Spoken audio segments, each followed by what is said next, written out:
안녕하세요. 2024년 하반기 장년신앙교육 웨스트민스터 신앙을 고백하다 이 교리 강좌를 맡은 정성호 목사입니다. 함께하게 되신 모든 분들을 주님의 이름으로 환영하고 축복합니다. 이번에는 6주간에 걸쳐서 웨스트민스터 신앙 고백을 살펴보고자 하는데요. 먼저 기도하고 시작하도록 하겠습니다. 하나님 아버지 감사드립니다. 저희를 사랑하여 주셔서 신앙교육을 받을 수 있도록 인도하여 주시니 감사를 드립니다. 이번 학기에는 웨스트민스터 신앙고백을 통해 우리의 믿음을 단련하고자 합니다. 성령님께서 함께하여 주셔서 거룩한 진리의 말씀을 잘 깨달을 수 있도록 도와주시옵소서. 그리하여 우리의 신앙생활이 더욱 바르고 건강해지게 하여 주시옵소서. 예수님의 이름으로 기도하옵나이다. 아멘.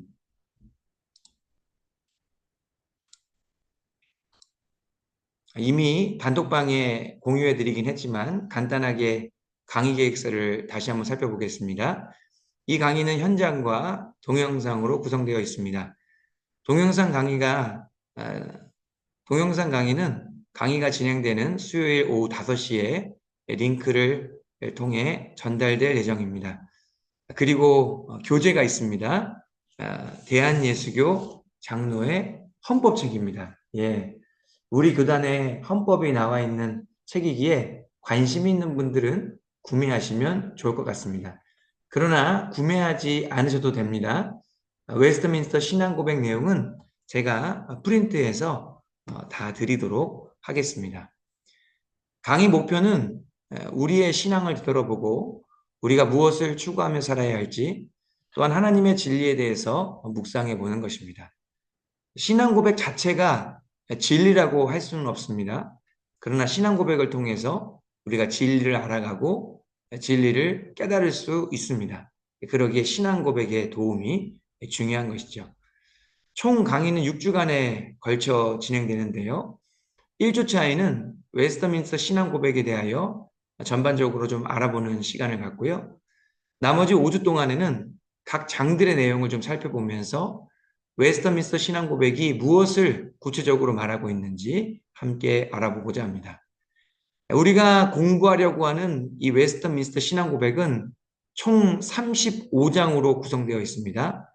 그러다 보니 분량이 많아요. 한 번에 다 공부하기가 어렵습니다.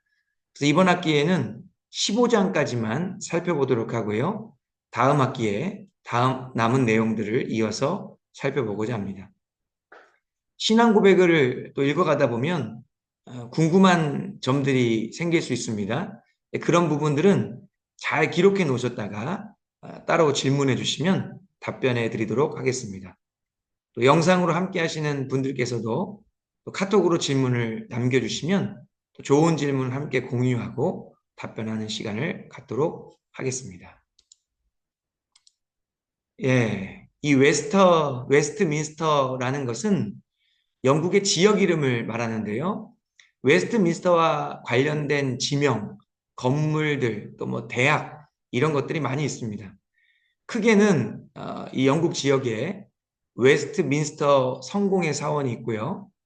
또한 웨스트민스터 로마 카톨릭 대성당이 있습니다. 그리고 웨스트민스터 궁전이 있습니다. 지금 사진으로 보이는 것이 웨스트민스터 궁전입니다. 영국의 역대 왕들과 의회 정치인들이 사용했던 역사적인 공간이죠. 영화에도 자주 등장하는데요. 영국의 상징과도 같은 건물이라고 할 수 있습니다. 그래서 웨스트민스터 신앙 고백은 성공의 것도 아니고 로마 카톨릭 것도 아닙니다. 개신교의 사실 유산이거든요. 그래서 영국 의회에서 개신교인들을 소집하여 만들라고 한 것이기 때문에 웨스트민스터 신앙 고백이라고 한다면 웨스트민스터 궁전을 떠올려야 할 것 같습니다. 그 다음에 웨스트민스터 신앙 고백이 장로교에서 가장 대표적인 중요한 신앙 고백이라고 할 수 있는데 그렇게 중요한 것을 사실 저희들이 배우거나 경험해 볼 기회가 거의 없습니다. 또한 우리 교단 헌법책에 있다는 것은 그만큼 중요하다는 의미 아니겠습니까? 그러나 찾아보거나 읽어볼 기회도 거의 없습니다. 가끔 설교 시간에 웨스트민스터라는 이야기를 듣기는 하지만 또 자세히 알아볼 수 있는 기회가 거의 없습니다. 그래서 아마 이러한 교육 시간을 통해서 이러한 신앙 고백을 살펴본다는 것은 평생에 한두 번 있을까 말까한 일일 것입니다. 그만큼 소중한 기회인 것이지요. 웨스트민스터에 관해서 간혹 설교 시간에 듣는 내용은 신앙 고백이 아니라 요리 문답인 경우가 있습니다. 웨스트민스터 소요리 문답 1번 문제가 뭐냐면 사람의 주된 목적은 무엇인가 이거거든요. 그 답이 이제 우리가 잘 알고 있는 사람의 주된 목적은 하나님을 영화롭게 하고 그분을 영원토록 즐거워한다라는 것입니다. 이런 내용들은 가끔 들어보셨을 것입니다. 근데 이것은 웨스트민스터 신앙 고백이 아니고 웨스트민스터 소요리 문답입니다. 신앙 고백을 문답 형식으로 좀 간단하게 만든 것이죠. 그리고 예전에 이제 우리 믿음의 선배들은 이러한 문답을 외우게 했습니다. 지식이 있는 어른들을 위해서는 대요리 문답을 만들었고 어린 아이들을 위해서는 좀 더 간단한 소요리 문답을 만들었습니다. 그 요리 문답의 모체가 되는 것이 바로 신앙 고백인 것이죠. 웨스트민스터 신앙 고백이 왜 장로교의 가장 대표적인 신앙 고백이냐를 한번 좀 살펴보고자 하는데요. 우리나라에서 정통 보수라고 하는 대표적인 교단들이 이 신앙 고백을 기준으로 삼고 있기 때문입니다. 우리나라 그 장로교 정통이라고 하면 합동, 합신, 고신, 대신 교단 등이 있는데요. 그들은 1648년에 작성한 웨스터민스터 초판, 신앙고백 초판을 자신들의 신앙고백으로 삼고 있습니다. 그리고 좀 더 진보적이라고 여겨지는 기독교 장로의 기장과 백석교단은 1903년 수정판을 자신들의 신앙 고백으로 삼고 있습니다. 이게 이제 무슨 말이냐면 미국 북장로교회에서는 1903년에 17세기 웨스트민스터 신앙 고백을 그대로 사용하지 않고 조금 수정을 했습니다. 역사적으로 아주 오래전 신앙 고백이기 때문에 현 시대 상황과 좀 맞지 않다라고 여긴 것이지요. 그래서 몇몇 가지 부분을 좀 수정하고 첨가를 했습니다. 맨 마지막에 34장, 35장을 추가하기도 한 것이죠. 그런데 저희 교단에서는 이 웨스터 신앙 고백을 또 어떻게 가지고 있냐면 1장부터 33장까지는 초판을 그대로 사용하고 있고요. 수정판에 34장, 35장만 가지고 왔습니다. 다시 말하면 우리 교단이 또 다른 웨스트민스터 신앙고백 수정판을 만들게 된 셈이지요. 저희가 이렇게 신앙고백을 취하게 된 데에는 여러 가지 이유들이 있을 거라고 추정이 되는데, 예를 들면 교단 안에 보수적인 분들은 아마도 정통 장로교 합동 합신처럼 이 초판 1648년의 초판을 고수했을 것입니다. 그런데 조금 이제 열려 계시고 좀 더 다양하게 사고하려고 하시는 분들은 그것만으로는 안 되고 새롭게 추가된 34장, 35장을 좀 취하자고 의견을 냈던 것 같습니다. 그렇게 하다 보니 웨스트민스터 신앙고백 새로운 수정판이 나오게 된 것이죠. 이 신앙고백 하나를 가지고 이렇게 복잡하게 했다는 것은 우리에게 무엇을 의미하냐면 이 웨스트민스터 신앙고백이 장로교에서 아주 중요한 역할을 하고 또 중요한 의미가 있다라고 이야기하는 것입니다. 그래서 우리가 우리 장로교 교단의 중요한 신앙 고백이기 때문에 한 번 정도는 한번 살펴볼 필요가 있는 것이죠. 그래서 이제 이번 강의를 통해서는 우리가 1648년 초판을 살펴보는 것이 아니고 또한 1903년에 미국 북장로교회에서 조금 변형했던 수정판을 사용하는 것도 아니고 우리 통합교단에서 새로 만든 수정판을 가지고 살펴보도록 하겠습니다. 한마디로 이야기하면 우리 교단이 헌법책 안에 있는 웨스트민스터 신앙 고백을 사용한다는 것이죠.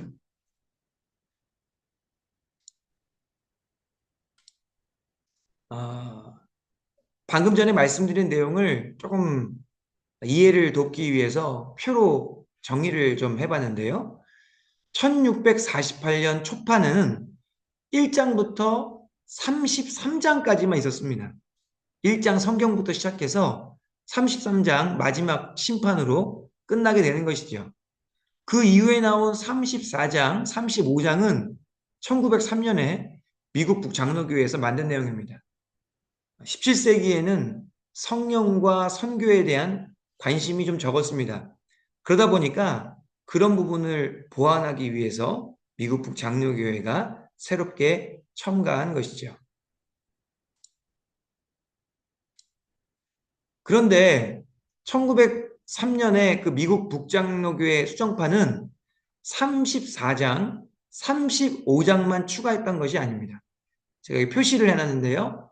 3장, 10장, 16장, 22장, 31장의 내용 일부를 좀 수정을 했습니다. 보충 설명을 좀 하고 바꾼 게 있어요.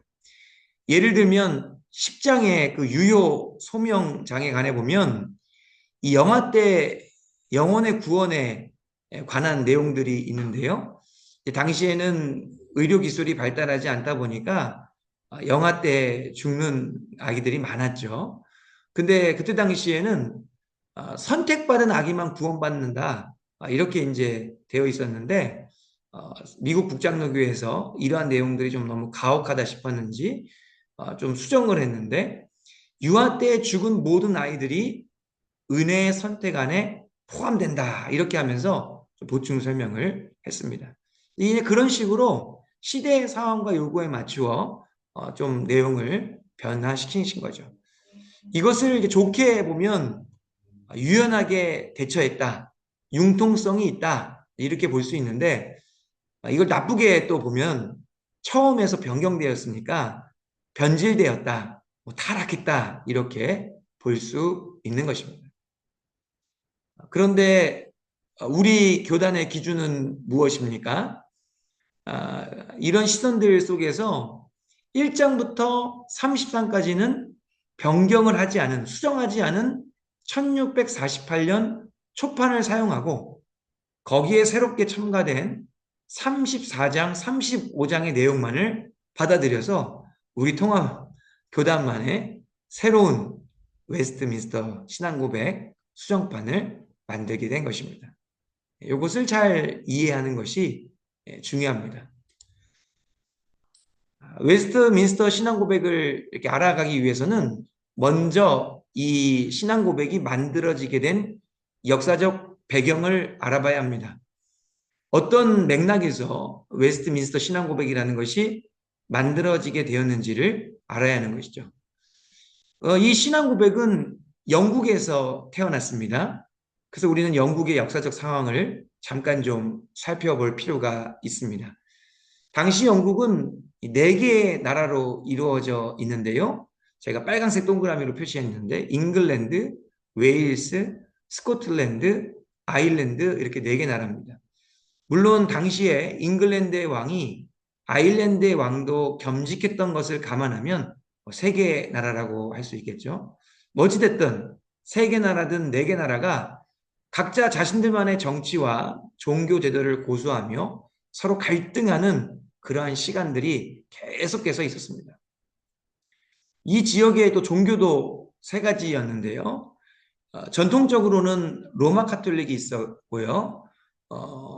그런데 헨리 8세가 그 로마 카톨릭에 대한 이제 반대로 영국 성공회를 만들었죠. 성공회는 이제 개신교이기는 하지만 로마 카톨릭과 비슷한 점이 많이 있습니다. 그리고 또한 그 유럽 대륙에서 일어났던 그 루터라든지 깔뱅이라든지 츠빙글리라는 그런 종교개혁자들의 흐름을 따라 개신교 세력도 있었습니다. 그래서 영국의 개신교도들을 특별히 이제 청교도, 퓨리탄이라고 이렇게 불렀는데요. 이 퓨리탄이라는 단어는 purity, 순결, 순수란 뜻에서 나온 말로 지나치게 이제 원칙을 고집하고 극단적으로 완벽함과 이제 순결함을 추구한다. 이것을 비아냥대는 말이었습니다. 마치 이제 초대교회에서 안디옥 교회가 그리스도인, 그리스도쟁이라고 이제 비꼼을 받았던 것과 같은 맥락이죠. 그런 부정적인 호칭을 상당히 자랑스럽고 명예롭게 여겨서 이제 청교도, 퓨리탄이 된 것입니다. 뿐만 아니라 이제 정치적으로도 여러 가지 힘들이 있었는데요. 먼저 영국에 이제 왕권이 가장 강력한 힘이 있었고요. 그 왕권이 이제 로마 카톨릭과 영국 성공의 국교였죠. 그 사이를 이제 왔다 갔다 하게 됩니다. 그리고 또한 영국은 왕만 있지 않았죠. 예, 의회 정치가 있었기 때문에 이 왕권과 서로 견제하면서 서로 함께했던 정치 의회 세력이 있었고요. 또 그뿐만 아니라 또 종교적인 총회 모임도 영향력을 발휘하는 그러한 나라였습니다. 그래서 이제 이 청교도, 개신교들은 정치의회나 종교 총회와 좀 가까웠고 로마 카톨릭과 영국 성공회는 왕권과 조금 가까웠다라는 그런 역사적인 맥락을 좀 이해해 주시면서 함께 계속해서 진행했으면 좋겠습니다. 예, 정치적으로도 종교적으로도 사회적으로도 이 영국이란 나라가 상당히 복잡하다 보니까 왕들의 정책도 다양했습니다. 물론 영국의 왕들은 기본적으로 왕권을 강화하기 위해서 영국 국교인 성공회를 장려했습니다. 그런데 이제 왕들이 의회와 함께 나라를 이끌어가면서 여러 가지 종교적인 갈등이 일어나게 된 것이죠. 표를 보시면서 맨 위부터 살펴보시면 헨리 8세에서 시작이 되는데요. 헨리 8세는 교황의 영향력으로부터 벗어나기 위해 영국 국교인 성공회를 만듭니다. 성공회의 특징은 정신적으로는 개신교인데 형식적으로는 로마 카톨릭을 많이 따릅니다. 성공회를 장려하고 그리고 또 로마 카톨릭을 도외시하는 정책을 펼쳤죠. 초창기에는 성공회도 개신교와 비슷한 맥락이었습니다. 그 다음 왕인 에드워드 6세는요, 어린 시절부터 이 대륙에서 건너온 개신교, 그 종교개혁의 영향을 더 많이 받았습니다. 에드워드 6세 당시에 캔터베리 대주교였던 토마스 크랜머라는 사람이 이 영국에서 개신교를 위해 큰 역할을 했었는데 그는 대륙의 종교개혁자였던 마르틴 부처, 이 깔뱅이의 스승이기도 하고요. 장로교의 창시자라고 할 수도 있습니다. 이 부처를 영국으로 초빙해서 캠브리지 대학의 교수로 임명하고 또한 그곳에서 개신교 신학을 가르치게 했습니다. 당시에 부처에게 이 장로교 신학, 개신교 신학을 배운 사람들이 후에 청교도 혁명을 일으킨 사람들과 긴밀하게 연결이 되죠. 영국의 개신교 신학이 좀 더 정착하고 발전하게 되면서 성공의 39개조 조항이 나오게 되었습니다. 그러다가 그 다음 왕은 로마 카톨릭의 독실한 신자였던 메리 1세가 됩니다. 이 별명이 피에 메리이죠. 그는 개신교를 엄청 박해했습니다. 많은 개신교들을 죽였죠. 그 다음은 엘리자베스 1세가 왕이 되었는데 그녀는 왕권을 강화하기 위해서 다시 방향을 성공회 쪽으로 돌리게 됩니다. 그리고 겉으로는 중용 정책을 펴서 카톨릭과 개신교를 둘 다 멀리하게 되죠. 그러면서 카톨릭 신자들과 개신교 신자들을 많이 억압했습니다. 그러한 정책은 그 다음 왕들에게도 계속해서 이어지게 되는데요. 계속해서 영국의 왕들이 왕권을 강화하기 위해 성공회를 장려하고 점점 더 개신교를 많이 박해했습니다. 이 부분이 참 아이러니한 게요. 성공회도 어찌 보면은 이제 개신교의 한 부류이고 청교도도 개신교인데 서로 이렇게 박해를 했던 거예요. 그 영국이란 나라 안에서 주도권을 잡기 위해서. 그래서 왕은 왕권을 강화하기 위해서 성공회를 사용했고 또한 의회에서는 이제 이 청교도들의 힘의 영향력 아래서 이제 개신교를 조금 더 장려했던 것입니다. 그렇게 영국의 역대 왕들이 성공회를 더 장려하기 위해서 개신교를 많이 박해하다가 찰스 1세 왕 때 드디어 문제가 터지게 됐습니다. 찰스 1세가 어느 정도 선을 좀 넘게 된 것이죠. 영국 국교인 성공회 그 교회에 참석하지 않으면 벌금을 매겨버린 거예요. 아니면 또 성공회 기도서를 발간해서 청교도들이 그 기도서를 사용할 수 있도록 강요를 이렇게 하게 되었습니다. 신앙이 억압되다 보니까 반란이 일어나게 되죠. 특별히 네 개 나라 중에서 잉글랜드 그 위쪽에 있었던 스코틀랜드에서 반란이 일어나게 됩니다. 이 스코틀랜드는 잉글랜드에서 멀다 보니까 성공의 영향력이 적었고 오히려 이제 장로교 전통의 개신교를 잘 유지하고 있었던 그러한 나라입니다. 스코틀랜드에서 일어난 반란은 사실은 잉글랜드에서 제압을 하지 못하고 실패하게 됩니다. 찰스 1세 왕은 전쟁에 지는 바람에 장로교 계통의 개신교인들이 요구하는 그 요구 조건을 들어줄 수밖에 없었는데요. 그들은 청교도들이 중심이 되는 의회를 소집해 달라고 이렇게 요청을 하게 됩니다.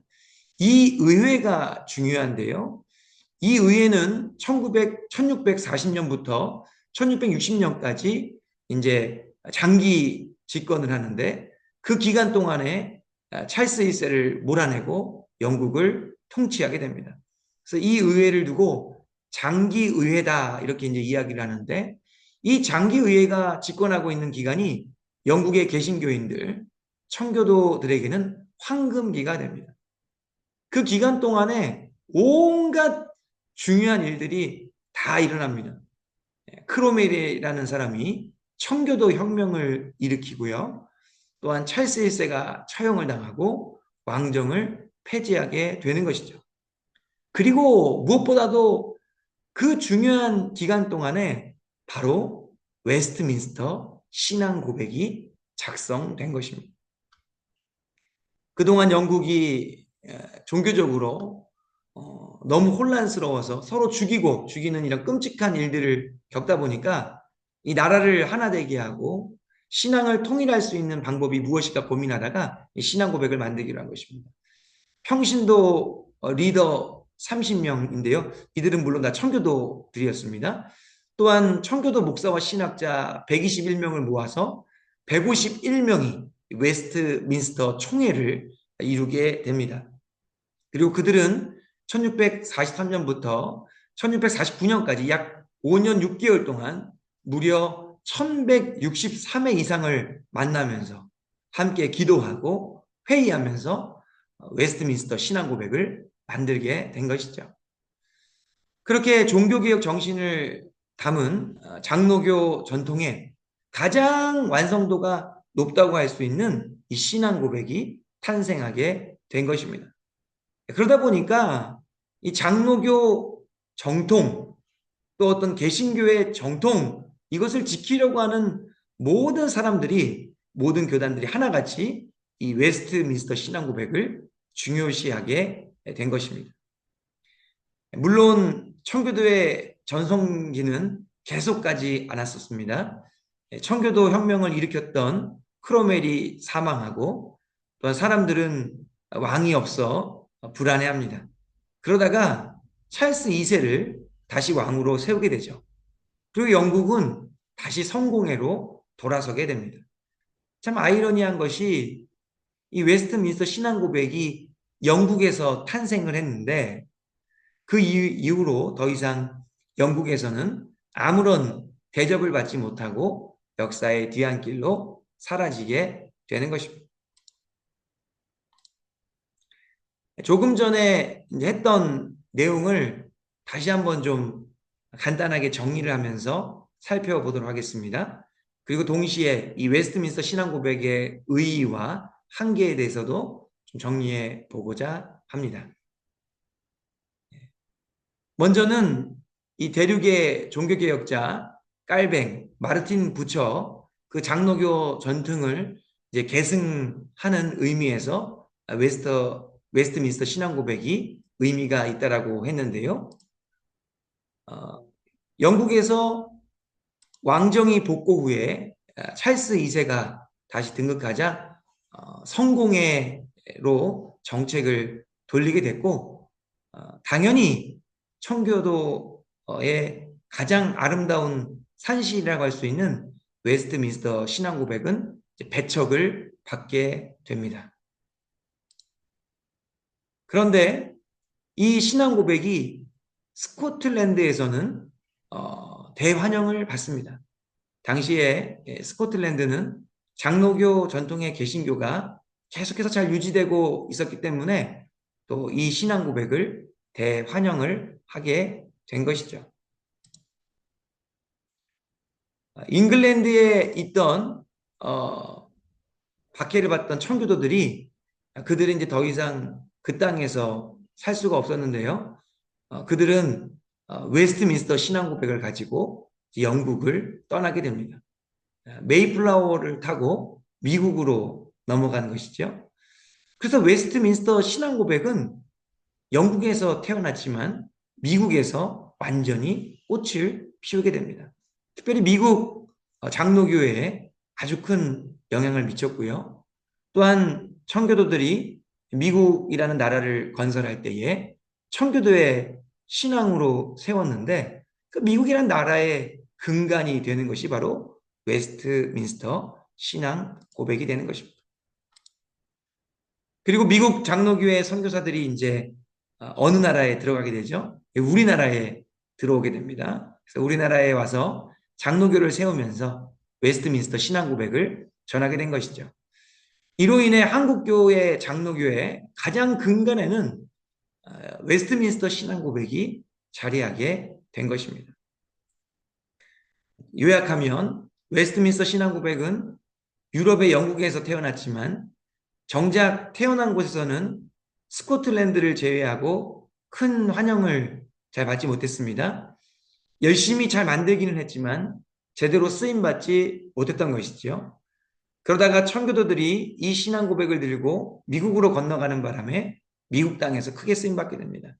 그리고 미국의 장로교회 선교사님들이 우리나라에 복음을 전하고 교회를 세우면서 웨스트민스터 신앙 고백을 전해주게 된 것입니다. 그래야 지금 우리 한국교회, 장로교회 신앙의 근간을 이루게 된 것이죠. 영국의 4개의 나라와 3개의 종교와 복잡한 정치기구들이 존재하는 가운데 끝없는 갈등과 분쟁과 대립이 일어났습니다. 서로 무너뜨리고 죽이고 복수하는 일들이 끊이지 않았죠. 그렇게 나누어지고 찢겨진 사람들을 하나 되게 하기 위해 이 신앙 고백을 작성하게 된 것입니다. 동일한 신앙 고백을 가지고 서로 원수같이 여기던 사람들, 서로를 이방인같이 여기던 사람들을 어떻게든 하나가 되게 해보려고 했던 것이죠. 그 일을 위해서 5년 동안 1000번 이상 만나면서 노력을 했던 것입니다. 그래서 우리가 이 웨스트민스터 신앙 고백을 통해서 좀 기억해야 할 것은 하나됨을 향한 열정에 있어야 한다는 것입니다. 이 교회가 하나 되는 것은 하나님께서 가장 기뻐하시는 일 중 하나입니다. 사도신경에 보면 우리는 거룩한 공교회를 믿는다라고 하는데 그 공교회라는 말이 하나의 교회를 믿는다는 거예요. 이 세상에는 오직 하나의 교회만 있는 것이죠. 왜냐하면 예수님이 한 분이시기 때문입니다. 예수님이 한 분이시기 때문에 예수님의 몸도 하나일 수밖에 없죠. 수많은 교회들이 있긴 하지만 예수님의 한 몸을 이룬다는 측면에서 모든 교회는 하나인 것입니다. 웨스트민스터 신앙 고백은 그러한 하나됨을 이루기 위한 신앙 고백이었다라는 것입니다. 우리가 이것을 기억한다고 한다면 우리에게도 하나님을 향한 열정이 회복되어야 하는 것이죠. 또한 한 가지 더 우리가 좀 느끼고 배워야 하는 것은 진리를 향한 진지함입니다. 정말 진리가 무엇인가? 어떻게 하면 하나님 말씀에 더 가까이 다가갈 수 있을까? 하나님의 진리에 가장 근접한 것이 무엇일까? 웨스트민스터 신앙 고백은 그렇게 거룩한 진리, 또 살아있는 말씀을 향한 그 진지함을 가지고 이루어진 것이죠. 물론 그 진리는 하나됨을 위한 진리였습니다. 우리가 무엇으로 하나가 될 수 있겠습니까? 취미, 성격, 직업 등 그 무엇으로도 우리는 하나가 될 수 없습니다. 오직 교회는 진리 안에서 참된 자유함을 누려야 하고 진리 안에서 완전한 하나됨을 누릴 수 있어야 하는 것입니다. 웨스트민스터 신앙 고백은 그러한 진리를 꿈꾸는 사람들이 함께 힘을 모아 만드는 것이죠. 우리가 우리 교회 하나됨의 필요성을 절실하게 깨달아야 하고 그 하나됨은 오직 진리를 통해서만 이루어질 수 있음을 믿어야 합니다. 그러한 믿음을 가지고 진지하게 진리를 탐구하며 교회 하나됨을 위해 힘쓰는 것이 하나님께서 가장 기뻐하시는 일입니다. 이번 웨스트민스터 신앙고백 강좌를 통해 하나님을 기쁘시게 해드리는 저와 여러분들이 되기를 간절히 바랍니다. 기도하고 마치겠습니다. 하나님 아버지 감사드립니다. 웨스트민스터 신앙고백에 대하여 알아보게 하시고 또 이 신앙고백이 얼마나 중요한지 또한 이 신앙고백이 하나됨을 온전히 추구하며 또한 하나님의 진리를 향한 사모함을 갖고 있음을 깨닫게 하시니 감사드립니다. 저희들도 이번 강좌를 통하여서 웨스트민스터 신앙고백의 중요성을 다시 한번 마음에 새기고 이 신앙고백을 통하여 주 안에서 온전히 하나 되는 것을 꿈꾸게 하시고 또한 참된 진리를 갈망하게 하시며 진리 안에서 자유함과 하나됨을 사모하며 나아갈 수 있는 저희 모두가 되게 하여 주시옵소서. 또한 하나님께서 은혜를 베풀어 주셔서 이번 신앙 교육을 통하여서 우리가 하나님을 온전히 잘 믿고 또 우리의 믿음을 점검하며 또한 하나님께 영광을 돌릴 수 있고 또한 주의 몸된 교회를 하나 되게 하고 굳건하게 하는데 쓰임받는 우리 모두가 되게 하여 주시옵소서. 모든 것을 감사드리며 예수님 이름으로 기도드립니다. 감사합니다.